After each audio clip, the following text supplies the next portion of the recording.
normatif, teori hijau cenderung menggunakan istilah teori politik. Karena kalau cuma green theory, orang awam nanti bingung ya.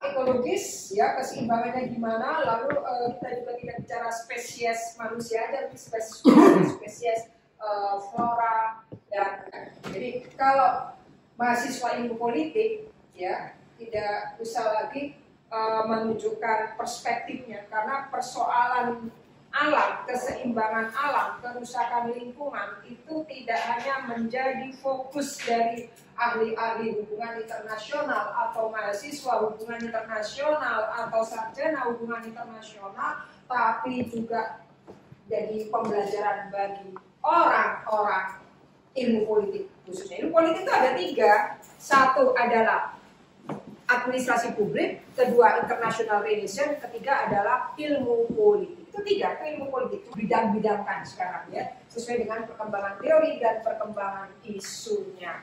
Lalu kalau Anda bertanya misalnya fondasi untuk memahami teori politik hijau itu apa?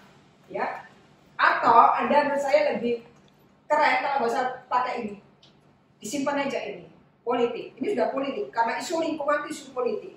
Isu pemanasan global perubahan itu politik. Jadi nggak usah dikasih ini. Tapi kalau Anda ragu untuk menguatkan bahwa green teori ada teori politik, nggak apa-apa. Ya. Jadi ini ya konsep alam. Konsep alam ini perlu kita pahami bersama karena kita bisa tahu alam itu apa. Alam itu sesuatu ya yang bagi teori politik hijau itu menempati hal yang penting karena dia sebagai fondasi, sebagai landasan dan sebagai cara kita menganalisis pengaruhnya terhadap perubahan-perubahan perilaku semuanya yang ada di dunia. Normatif, teori hijau cenderung menggunakan istilah teori politik. Karena kalau cuma green theory, orang awam nanti bingung ya. Green theory, memang ada misalnya red theory, memang ada blue theory, kan jadinya gitu ya. Kalau blue film ada, tapi kalau blue theory nggak ada, gitu ya. Oke. Ya, kita apa bilang seperti itu. Ini untuk meyakinkan kita, untuk menunjukkan posisi dari bahwa problem-problem lingkungan itu juga perlu solusi, gitu ya. Jadi di sini para akademisi, para mahasiswa, pembelajar, ya, selain praktisi itu dituntut juga memberikan solusi bagaimana kontribusi dari orang kampus ketika membaca adanya ketimpangan-ketimpangan, kerusakan alam, degradasi lingkungan dan lain-lain akibat dari dinamika yang terus-menerus dari proses pembangunan. Jadi proses pembangunan ternyata menghasilkan dampak yang buruk bagi kehidupan manusia. Kalau di kita kan nyantai-nyantai aja ya, zaman abad 19-20, tapi ini mulai kentara di abad 21 ketika negara-negara dunia ketiga fokus untuk menjalankan pembangunan. Iya, pembalakan liar, penggundulan hutan, program-program food estate digagalkan gitu ya. Kita dulu ribut dengan illegal logging tahun 90-an akhir sampai 2000-an gitu ya. Nah, ternyata pemerintah juga mengambil peran ya. Jadi tidak mau hanya mengawasi praktek-praktek illegal logging, orang-orang yang mencuri kayu, tapi mereka juga berperan sebagai pencuri juga ya. Mereka atas nama food estate. Gajah Mas ya, food estate yang mulai ada di Merauke, di Kalimantan dan lain-lain. Itu artinya mereka nggak mau ketinggalan ya. Illegal logging kan ilegal memangnya, dan nggak tahu siapa yang mencuri kayunya dijual kemana dan sebagainya gitu ya. Nah, pemerintah atas nama food estate juga. Nah ini yang hal-hal seperti ini loh, penggundulan hutan di Kalimantan yang nggak cocok itu kita bisa jelaskan dengan ini. Jadi dampaknya gimana terhadap lingkungan? Dampaknya gimana terhadap kehidupan masyarakat? Dampaknya gimana terhadap kehidupan adat? Ya, iya. Itu penting, kehidupan sosial. Nah, ini sekedar ancor-ancor supaya Anda semua tahu. Nah ini unik karena ini ya ada ekosentris radikal. Ini biasanya sekarang kalau dalam praktek pengelolaan hutan itu adalah hutan adat, di mana setiap masyarakat adat itu punya hutan adat dan ini adalah semua dilindungi oleh adat setempat. Jadi tanah ulayat ya, tanah hukum adat. ada tanah ulayat itu selalu beriringan di sini. Nah ini berikutnya aksioma filosofisnya. Dia ada tahu ceritanya begini. Sekarang masuk aksioma filosofis. Aksioma filosofisnya, ya. Aksioma filosofis utama dari Green Theory atau teori Hughes kalau saya terjemahkan. Green Theory itu ini. Ada kesenjangan ontologis tegas dalam bidang eksistensi, itu adalah monistik yang impulsif yang terkait dengan konsepsi alam yang diadopsi oleh para ahli, para pembelajar, ya. Kemudian ini memunculkan perspektif atau paradigma ekosentris. Saya nanti kasih tanda di pointer yang keberapa. Jadi ada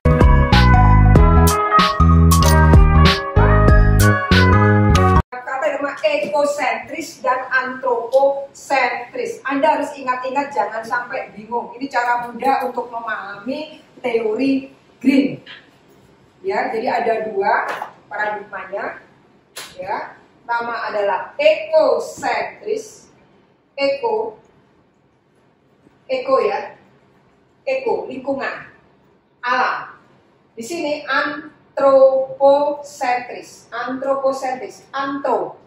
itu manusia, antropologi ilmu yang belajar tentang manusia mati sampai manusia hidup, ya kan?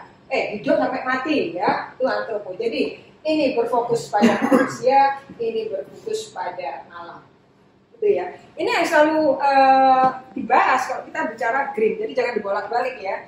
Antroposentris, gampangannya Tuhan menciptakan alam harus dimanfaatkan seoptimal mungkin untuk memajukan kehidupan manusia. Gak usah mikir dampak. Di sini dampak bagaimana manusia mengeksplorasi alam, mengeksploitasi alam, menggunakan sumber daya alam. Gak usah dipikir dampaknya. Itu antroposentris. Yang ekosentris itu fokusnya bahwa kita dalam mengeksplorasi sumber daya alam, mengeksploitasi alam harus memperhatikan keseimbangan alam atau memberikan titik tekan pada dimensi ekologis. Ya, jelas clear di sini ya. Jadi jangan sampai bingung. Ya, ini ekosentris yang mengabaikan teori nilai. Nah, kalau mau detailnya gini. Ya, kalau ekosentris itu mengabaikan teori nilai. Argumennya adalah bahwa dibutuhkan bukan etika, melainkan perubahan psikologis dalam sensibilitas ekologis orang. Itu masalah sebenarnya adalah psikologi dan ontologi, bukan etika. Ini sih ngomong filosofisnya ya, tapi kita kan nggak ngomong filosofisnya. Tapi paling tidak Anda semua harus paham bahwa antara antroposentris dan ekosentris ini sampai hari ini telah memunculkan dampak yang begitu besar yang dalam PPT yang pertama saya sebut dia adalah, nah ini tragedi ya, jadi saya lompat-lompat, jadi saya ikut saya tulis gitu ya. Jadi ini kan tragedi umum, tragedi yang dihadapi oleh semua masyarakat. Ya, ini gara-gara ada yang terlalu kencang mengeksploitasi alam. Jadi begitu ada sumber daya alam, dia langsung mengeksploitasi. Contohnya Freeport, contohnya adalah gas alam yang di Aceh, gitu ya. Begitu ada gas langsung seumur hidup diekspor ke Jepang. Tapi sekarang kita belum selesai kontrak ekspornya ke Jepang, LNG yang di Aceh sudah habis LNG-nya, gitu loh ya. Saking apa ya? Karena nggak terukur begitu mengeksplorasi. Ya, sampai kehabisan kita. Akhirnya kita keluar sebagai negara OPEC, ya, Organization Petroleum Pengekspor, ya, negara pengekspor minyak. Kita sampai keluar karena nggak cukup, ya. Nah ini kita tanah air bersih, ikan secara berlebihan, ya. Itu sekarang Cina ya yang gila-gilaan karangan ikan ya. Dia mau ngolah ikan pindang itu ya pabriknya di atas laut dia. Keren ya. Iya, nanti kamu beli kapal. Ya. Apa namanya kapal yang ngolah sendiri semua itu? Jadi dia udah ngolah dia kecil, udah dipilah-pilah ya, pakai Fordis. Jadi sistemnya Fordisme. Jadi mengolah ikan langsung di laut gitu ya. Dari sudut pandang ekologi ini kritik bahwa pembangunan dan praktek pembangunan berkelanjutan yang sangat progresif itu telah merusak keseimbangan alam, telah merusak planet secara keseluruhan. Ini orang yang antroposentris tersinggung, terketir gitu ya, karena dia Tuhan ini kan ngasih sumber daya alam kan untuk dimanfaatkan. Ya, dulu apa namanya yang di Kalimantan itu ya minyak mentah, batu bara dan sebagainya itu kan dari fosil ya. Jadi fosilnya dinosaurus dan lain-lainnya dari minyak gitu. Nah kita sekarang memang harus beralih untuk tidak tergantung pada bahan bakar yang dari fosil. Kecuali kita kiamat, terus muncul dunia lagi. Oh fosilnya berapa miliar orang, nanti generasi berikutnya akan ada manusia lagi. Fosil kita jadi bahan bakar gitu kan. Memang ada dunia lagi kan gitu kan. Tuhan sudah lihat oh manusia dia gagal, dari kiamat ada Tuhan lagi, ada Nabi lagi. Kira-kira seperti itu. Jadi apa manfaat kita belajar teori green atau teori hijau ya ini? Jadi memungkinkan kita untuk tahu perspektif yang lain. Ya karena jelas mahasiswa ilmu sosial dengan mahasiswa yang sekolah di teknik itu beda ketika memahami tentang bencana alam.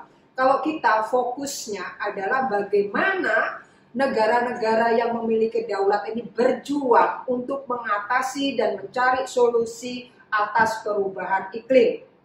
Mereka kenapa sih ribut ingin cari solusi atas perang Rusia dengan Ukraina, lalu sekarang perang antara Hamas di Palestina dan di Israel, itu karena ini dampaknya.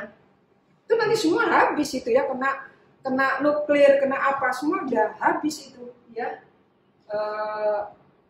Sudah nggak bisa bayangkan ya, semua cari cacing nanti udah susah ya, cari kupu-kupu, kepompong udah susah gitu ya, cari tanaman kan sudah terkena dampak dari senjata-senjata perang itu. Bismillah, itu sudah kerusakan. Makanya sekarang ketika ada perang ini, orang tidak mempermasalahkan manusianya aja, tapi dia mempermasalahkan ini.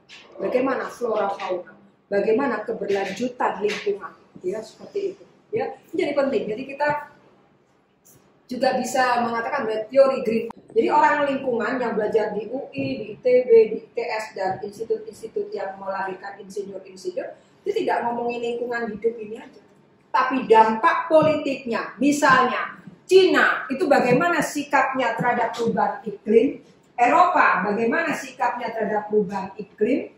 Kan mereka banyak yang mereka setuju misalnya ya, ketika misalnya mereka ketemu di mana yang kemarin diajari oleh presiden kita juga, itu mereka setuju, tapi itu di lapangan tetap aja mengeksploitasi alam kayak gitu tetap ya. Jadi ini menjadi tantangan bagi negara yang berdaulat. Kalau negara kecil seperti kita ini besar kan cuma wilayah dan penduduknya banyak gitu ya. Tapi kedaulatan kita terhadap negara lain itu kita kecil ya. Gitu. Nah kita bagaimana melakukan negosiasi untuk mengurangi pemanasan global supaya kita tidak menggunakan teknologi-teknologi yang merusak lapisan ozon dan sebagainya. Ini ada nggak tulisan yang ini? Ini biasanya ada simbol yang ada di AC itu yang ramah lingkungan yang gini, ini loh ya, ini itu ramah lingkungan itu ya, itu bisa ya Anda lihat, itu sampai ditempelkan oleh pabrik yang buat AC karena memang semua industri harus bisa mengurangi dayanya dalam menipiskan lapisan ozon, ya. Dulu kulkas tahun 60-an, 70-an itu merusak ozon semua, gitu ya. Termasuk laptop tahun 93 itu belum ya. Komputer-komputer yang dibuat tahun 80-an 90-an itu belum ramah lingkungan. Jadi kita tuh kena operasi panas di mata kita dan gatal itu namanya apa? Radiasi. Betul. Jadi kita tuh kena radiasi dulu. Lalu itu lagi hal yang ditemukan oleh industri, pabrik-pabrik yang memproduksi teknologi, perlengkapan perkantoran, perlengkapan belajar dan sebagainya, itu harus mengusung ide ramah lingkungan. Jadi AC ini sebenarnya secara tidak langsung tidak merusak lapisan ozon. Lemari es juga dibuat supaya tidak menghasilkan bunga es, ya karena itu bisa punya dampak. Kita kan nggak tahu ukurnya dari mana, tapi itu berdampak. AC gini, bagaimana Anda mengukur ini bisa merusak lapisan ozon? Tahu dari mana? Yang tahu adalah orang-orang yang membuat itu, dan orang-orang itu memang dipanggil ya oleh aktivis-aktivis lingkungan, pegiat-pegiat lingkungan, dan pembuat kebijakan itu untuk mulai memikirkan apakah teknologi Anda sudah